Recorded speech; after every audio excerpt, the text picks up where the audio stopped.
Hello students, welcome back to PH107 Quantum Physics and Application.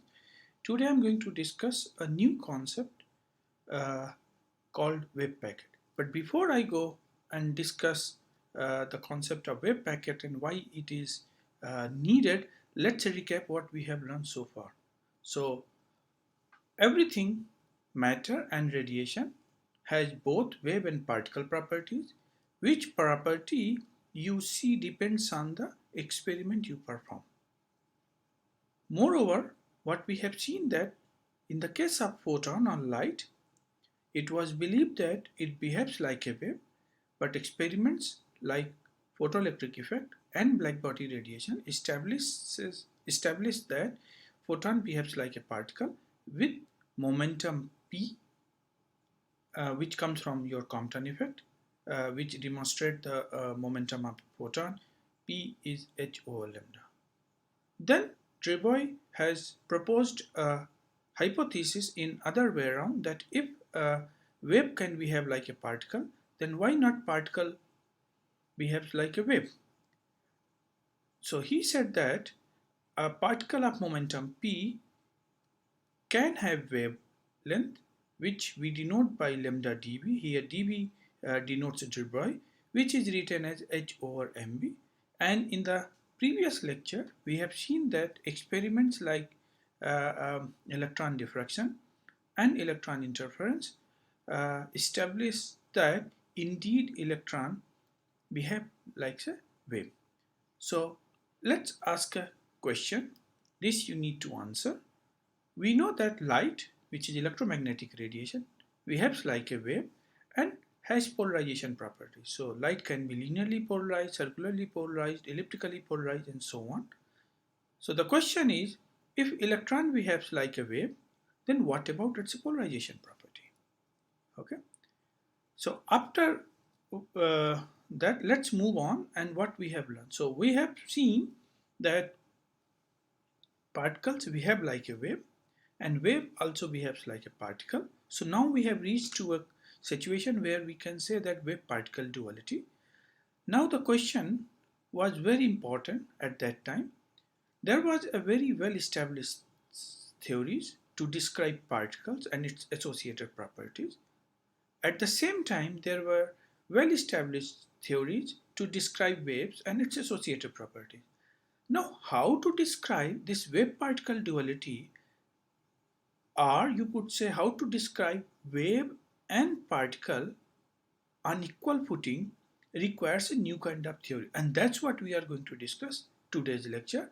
And that's why we need to develop a concept for a wave packet. So before we go and see what is the meaning of the wave packet and how it can be described, what are the mathematical equations or formalism one needs to develop, let's see what we have learned so far or what we know about particles.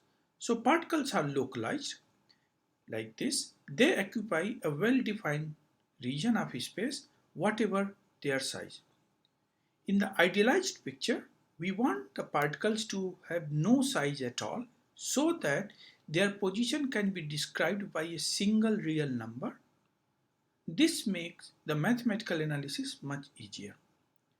We take this picture so seriously that we picture a microscopic object like this as being made of a large number of infinitesimal objects with tiny but non-zero masses. Such visualization has been an enormous success. A very large number of phenomena in mechanics and electromagnetism have been explained by treating matter as being made of a large number of point masses. This kind of uh, approach or concept that you have used in your earlier classes. Now let's go and see what we know or what we have learned about waves. So here is a wave, a pictorial representation. On the other hand, waves are extended objects.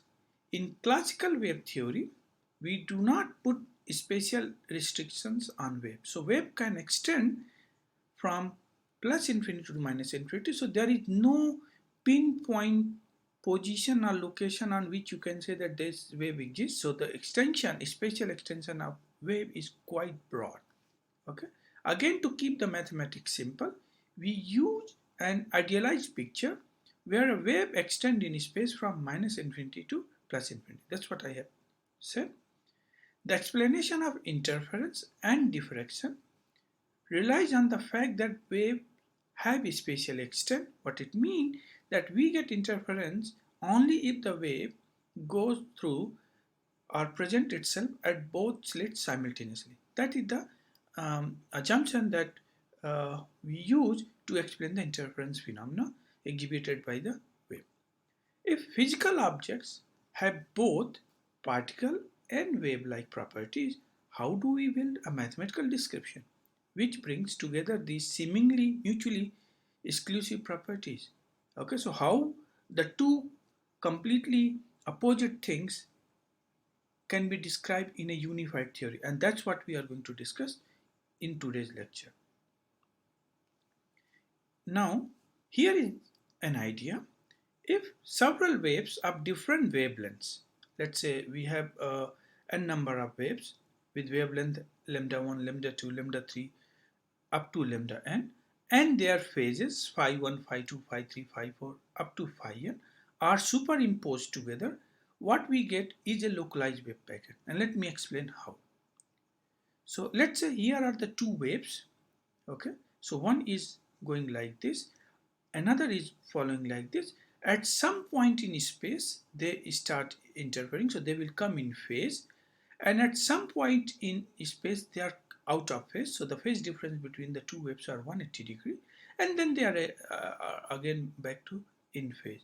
So if you see the resultant wave coming out from these two waves which are interfering in space with different phases at different uh, uh, points in space, what we see that when the phase differences are uh, um,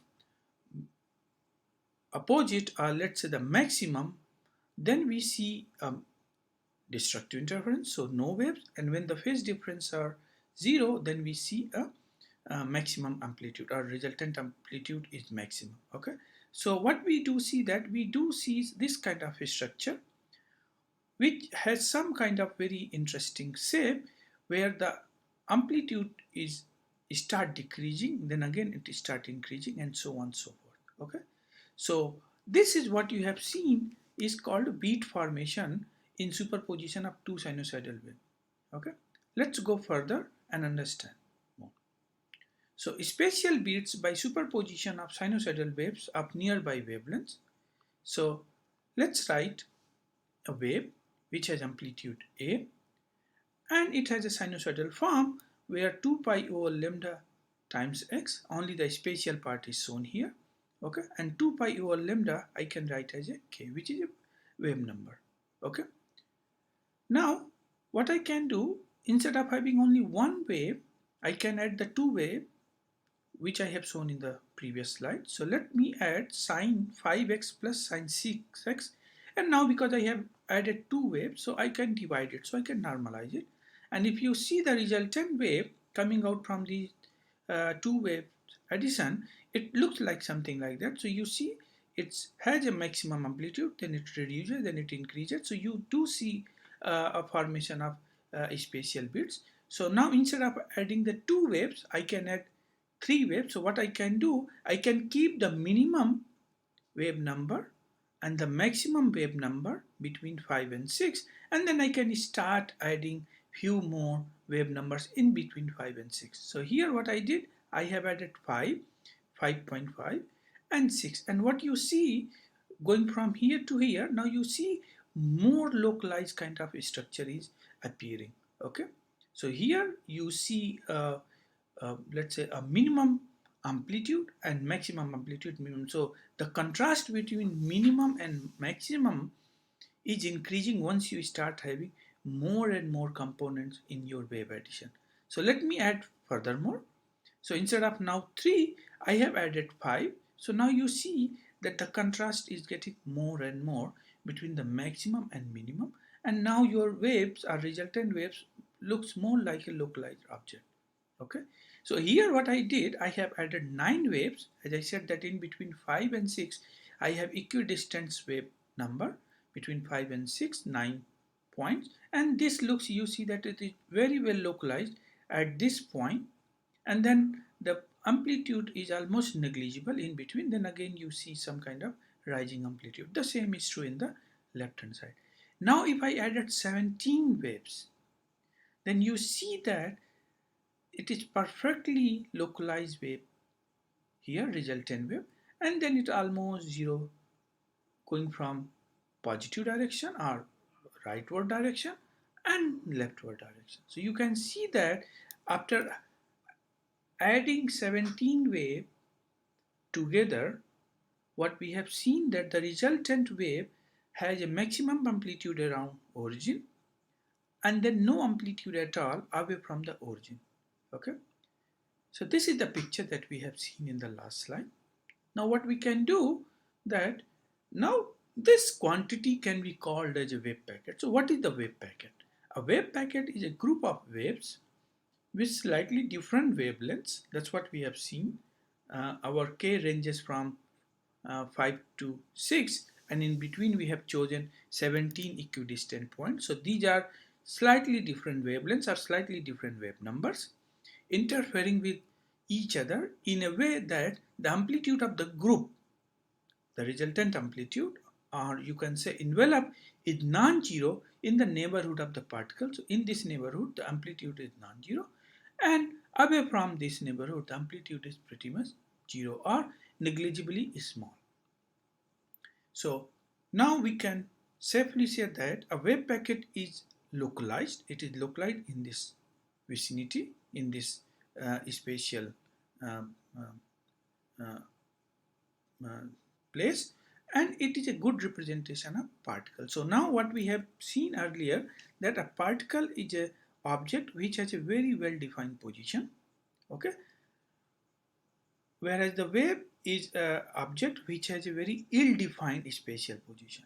Okay, so what we have done by using a number of waves with slightly different wavelengths, we have tried to achieve a description for an object, a particle-like object, and that's what we are calling this treatment or this approach as a wave packet approach. So wave packet is localized object, and it is a good representation of a particle. Okay, so now a realistic wave description of a localized particle is provided by a wave packet, not an ideal sinusoidal wave. So sinusoidal wave is always a very extended object which is not localized. So instead of describing one wave or two waves of sinusoidal nature, we need to have n number of waves interfering with each other, where the wave numbers or the wavelengths are slightly different from each other, and once they interfere they give the resultant wave, and now we could call as a wave packet, and this wave packet is an appropriate picture to present a particle with a well-defined position or localized particle. Okay, so this is a representation. So here I have a particle of mass m, and now this particle is moving along x-axis with velocity or speed v0. Okay, the equivalent picture of this particle in terms of the waves can be described as follow schematically. Okay, so here is my wave packet which is localized in this spatial region, which is moving with velocity v0. Here I have given a subscript Vg. In a coming slides I will describe what is the meaning of Vg. For the moment you accept that this is a representation of a velocity of this wave packet which is moving with the same velocity v0 by which this particle of mass m is moving along the same direction. Okay, so a wave packet has a finite extent. So this is the extent ranging from here to here. After that it is pretty much zero, and within this there is a waves of few cycles. So within this finite extent you could see that there is a slowing varying envelope, and within this envelope the wave is also oscillating inside wave. In coming slides I'm going to discuss both the concepts and what it means.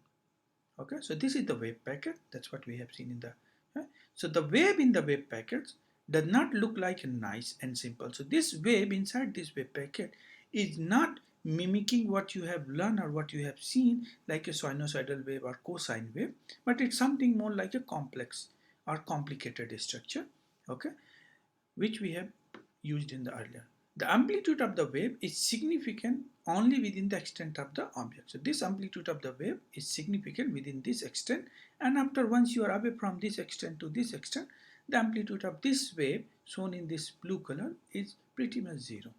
Okay, and the wavelength changes of this wave inside this wave packet as a function of spatial coordinate within the. So wavelength is changing as you move away from the center or as a function of spatial extent. So these are the two important quantities. That first of all, the structure of this wave inside the wave packet is not anymore similar to what we have seen sinusoidal wave or simple wave. Okay, the amplitude of this wave is non-zero within the extent of the wave packet, and outside of this wave packet is zero, and the wavelength of this wave is changing as we move away in spatial direction. Okay, so now let me discuss what other quantities are associated with this wave packet. So let me write down again a wave, which is we have written a times sine kx minus omega t. Now because now wave inside the wave packet is moving, so I have to introduce a time dependence quantity. So this is omega t. We know that this wave number k is related to 2 pi over lambda, and this omega, which is angular frequency, is related to the frequency nu by 2 pi factor. Okay, so now here I have shown the two waves. One is shown by solid black line, and other is pretty much shifted, slightly shifted, and shown by the dotted line. So now what I'm going to explain or say as follow. Take a point at t is equal to 0. So you fix a time t is equal to 0 for which this wave is 0.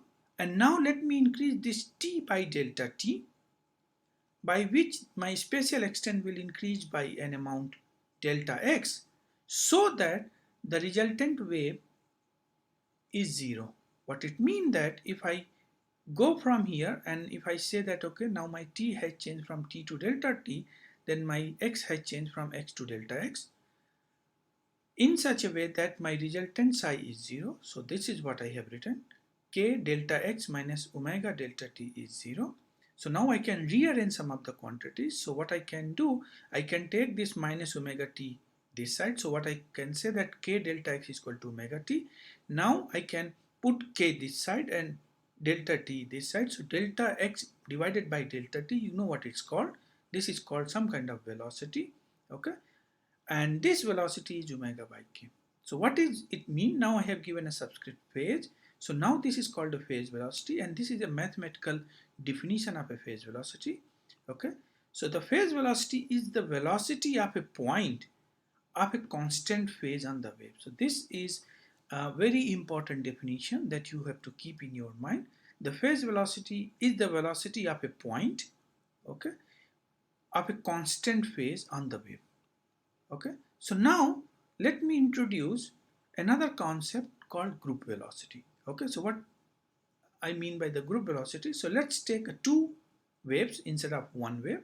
So now I have a psi 1 and psi 2, where psi 1 has x and t, and psi 2 has its k plus delta k and omega plus delta omega. So the wave and the frequency is shifted by a small amount.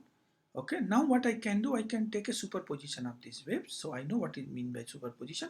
So let me add psi 1 plus psi 2. The resultant wave is psi 1 plus psi 2. So what I have, a times sine with this argument plus a times sine this argument. So I can take a out because amplitude is constant. Now I can treat this simple addition as sine a plus sine b, and you know what is the definition or what is the expression of sine a plus b, sine a plus sine b. So this is what I have written. So 2 times a sine k plus delta k. So there are two k's, so 2k plus delta k, x divided by 2, and then the same with the omega, so 2 omega plus delta omega t divided by 2, and then I will get another term where cosine and the difference will survive. So then kk will cancel out and only delta k and delta omega term will be present here. Okay, so this is the resultant wave. Okay, so what we have seen that in one case my wave number increases and the angular frequency is also shifted by this amount. So now I can take these two and this I can write in a simplified. So now k has been shifted by delta k by 2, omega is shifted by delta omega by 2, and then there is a this function. Okay, so what is the meaning of these quantities? So let me go further. So this is what we have seen in the previous slide. Okay, so now if you look very carefully this expression, so what we see, the first part, the sine part, seems that the frequency is increased. So this is a high frequency wave, and now this is a low frequency because delta omega is a very small increment. So this high frequency wave is modulated by a broad envelope of the second part. So the resultant amplitude fluctuates or beats. So here is the resultant. That's what you have seen um, very early in present lecture. So you see that these are the highly or high frequency components, and this is a slowly varying envelope. Okay, so this, according to this expression, this can be assigned as high frequency wave, which are the sine k plus delta k by 2 times x, and this is a broad envelope which is a slowly varying function, and this I can assign as a 2a times cosine delta kx divided by 2. Okay, so the envelope and the wave within the envelope moves at different speeds. So these waves are moving with different speeds and the envelope is moving with different speeds. So there are two speeds or two velocities in this wave packet. Okay, so this is what we have seen. Now we can make a very simple approximation. So let's say delta k is a very small quantity. So now I can approximate this quantity 2k plus delta k as 2k, and the same I can say 2 omega plus delta omega I can approximate as a 2 omega. So now 2 will cancel it out. So what I got, 2a times sine kx minus omega t. This was your original wave, and this is the resultant envelope that you have seen. Okay, so now this quantity, which was a slowly varying component of the resultant wave, or you could say the wave packet, okay, has a frequency delta omega, and which is moving or propagating or propagation constant delta k. Okay, so here is again representation what we have seen. So inside the component, these blue components are sine, and the red components are cosine component. Okay, so now let's define what is the group velocity. So the group velocity is the velocity with which the envelope of the wave packet moves. Okay, so over our envelope moves, and this is defined as delta omega by delta k, which is the group velocity, and it can be also written as a d omega by dk. Whereas the phase velocity in the limit of delta k tends to 0, your delta omega is also 0. Okay, so when there is no change in this wave, then you have bg pretty much.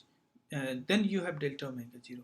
Now the phase velocity, velocity of the wave within the envelope or within the wave packet, is defined as a phase velocity, and we can see from our previous um, mathematical expression that your phase velocity is defined as omega plus delta omega by 2 divided by k plus delta k by 2, and this can be approximated in the case of delta omega and delta k are very small quantity as omega by k. So this is the mathematical expression for the group velocity, and this is a mathematical expression for the phase velocity.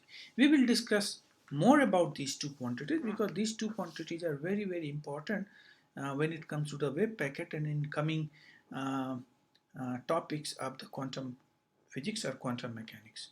Okay, so now from this expression you can say that your omega is k times vp. This is the thing that you have to keep in mind because we are going to use this relation in a next slide. Okay, so Vg is the velocity with which the wave packet moves. So the group velocity is the velocity by which the wave packet moves, and the oscillations within the wave packets are moving with a phase velocity. Okay, so now we can think of adding waves with wave numbers ranging continuously from k0 minus delta k by 2 to k0 plus delta k by 2, and that's what we have seen uh, in earlier slides in today's lecture, that you have picked. Okay, I can have my k0 between 5 and 6, and then I can have 5 wave numbers, 7 waves, 10 waves, 17 waves, and so on and so forth. So what it means that you can fix a mean wave vector or wave number k0, and then you can add number of waves in the range of delta k, where ranging from minus delta k by 2 to plus delta k by 2. So the frequency also ranges from omega, which is a function of k0 minus delta k by 2, to omega k0 plus delta k by 2. Okay, so k0 is the central wave number, and the delta k is the range of the wavelengths, or that forms the wave packet. Okay, and we have seen that in the case of wave packet, the wave packet is moving with the group velocity, and this group velocity is given by d omega by dk, and this quantity is evaluated at the central wavelength k0. Okay, when you have several wavelengths, then you need to evaluate at the central value. Okay, now we can establish, we can try to establish a connection between a group velocity and the phase velocity. Okay, so we know that d omega by dk at k0 is the definition of your group velocity. We also know that what is the definition of your omega when you talk about the phase velocity. So this is what we have seen in the last slide. So omega is equal to k times vp. So I can substitute this value here or here. So now you can apply a chain rule. So the first term will give you vp at k0, because dk over dk will be 1. And another time you have a k and dvp over dk. So this is the relation between, or connection between, the group velocity and phase velocity. We will see in coming slides that there are situations when your group velocity and phase velocity becomes equal.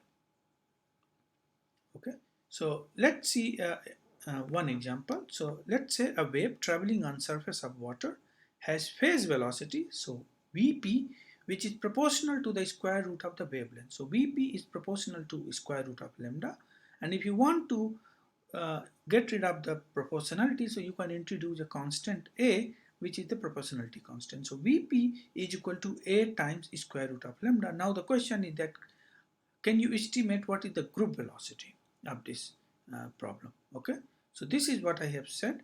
Vp by definition is omega by k, and this is given in your problem, a times square root of lambda, because it's given that it's proportional to square root of lambda.